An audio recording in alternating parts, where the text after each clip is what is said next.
Holy hell, ladies and gentlemen, I did not know. This is about George Webb's friend, Task Force, who has died. Apparently she was found dead in a hotel room in the District of Criminals. Well, listen to this. Investigative journalist found dead in D.C. hotel room weeks after reporting Bill Clinton to FBI and DHS for allegedly raping a boy on a yacht. Listen to this.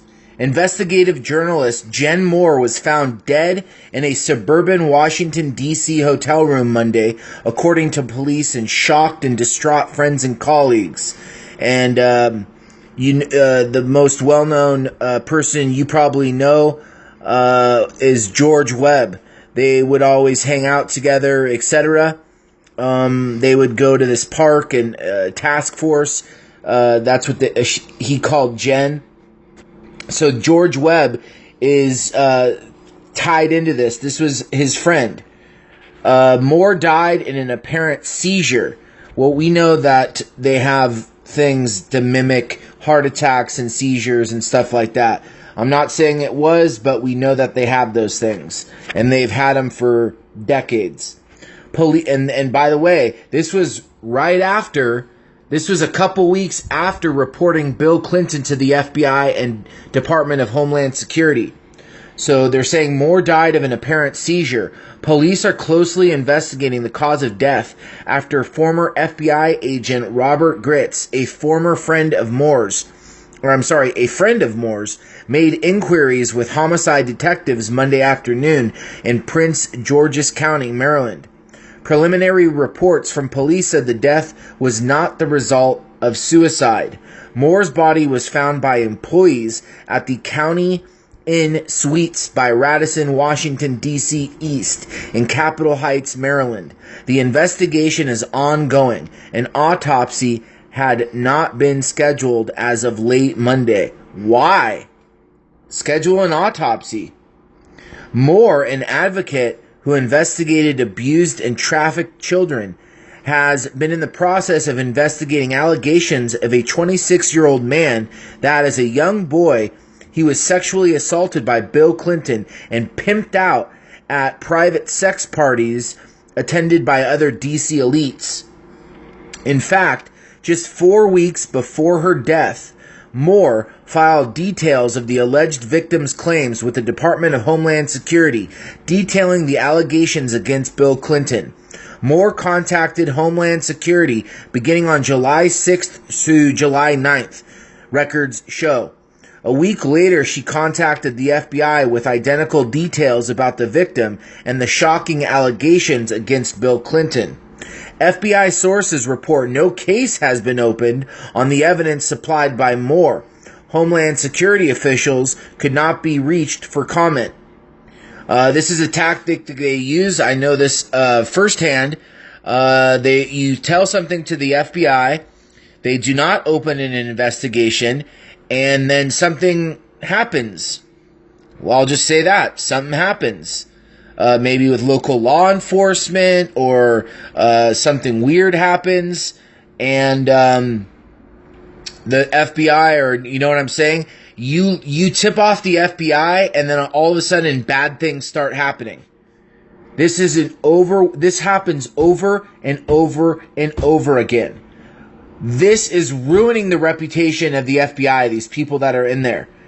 I'm serious. The FBI needs to be shut down. It needs to be cleaned out. And I'm not even sure it needs to be reopened. I find it highly unconstitutional the way it is. And it's acting as a criminal syndicate, if you ask me. Moore has approached True Pundit's Thomas Paine in June with allegations against Bill Clinton. Paine conducted a series of face-to-face interviews with Moore and the alleged victim in various locales. By July, the victim agreed to tell his story to Paine, but Moore and the traumatized victim wanted to contact Homeland Security and the FBI first to see if they would open a criminal case against Bill Clinton prior to publicizing the claims. Jen thought that With a criminal probe, federal agents could use the victim possibly to dangle in front of Clinton to see if he made a mistake or tried to pay him off, Payne said. She was worried about the safety of the victim and was working to find him safe harbor until the story broke. Now she is the one who turned up dead. Payne and True Pundit were vetting the details provided by the victim.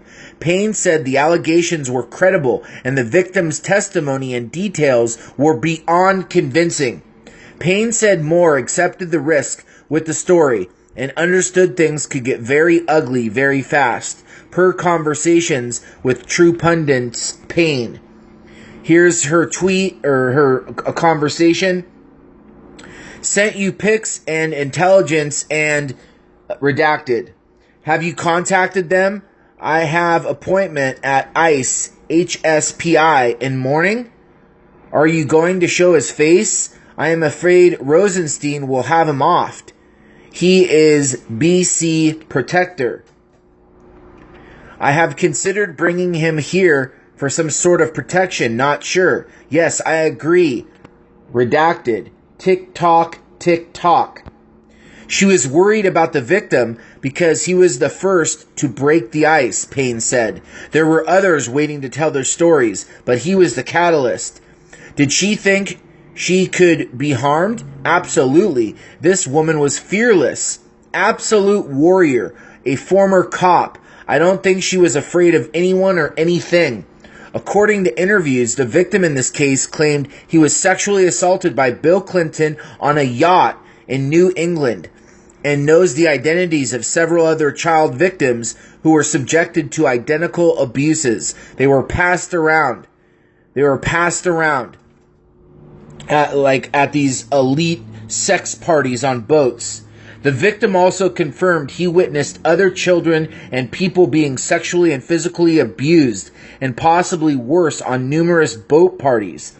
These parties were attended by elite members of DC political class, according to Moore and the victim. Both young boys and young girls, the victim said. Moore supplied these details to federal agents and documented the interactions with a number of alleged victims. Within a month, she is dead. Here's another conversation of hers. She said, okay, ... we'll work towards that goal, ... in New York City, right? Just know you will be talking to an extremely traumatized young man. He shakes while he talks about these events often. I will help him through the PTSD part, but wanted you to know. In the exchange below, Moore discusses an extended stay with the alleged Clinton victim after his interview with Thomas Payne. During the interview, the victim sporadically vomited and shivered as he recalled details of his alleged abuse. So while this guy's telling the story, recalling the events, this guy's throwing up and shaking. She also goes on, I stayed one extra night in New York City. This kid was very sick, and I did not feel right about sending him home. He slept well after releasing so much of this. I think ICE HSPI unit is the place to go. The top FBI are blackmailed or involved. Trump has sent ICE HSPI unit after child trafficking. That is why the Dems and some Republicans are trying to disband them. I met one. He said all that unit does is go after child trafficking, ritual abuse, etc. And the FBI just tries to block them from getting to politicians, the elite, etc. I met an agent that works for HSPI who told me personally. I also know an FBI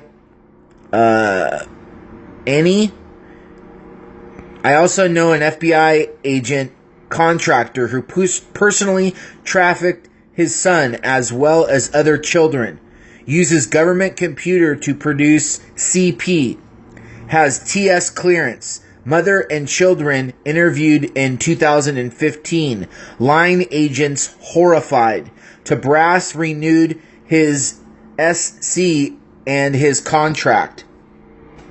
This story is developing. This is horrific. This is task force. This is George Webb's friend, the investigative journalist that was basically helping this kid and took it to the wrong people, took it to the FBI, and now she's dead. This has been James from the Research Revolution. I'm out of here. Have a good day. Bye-bye.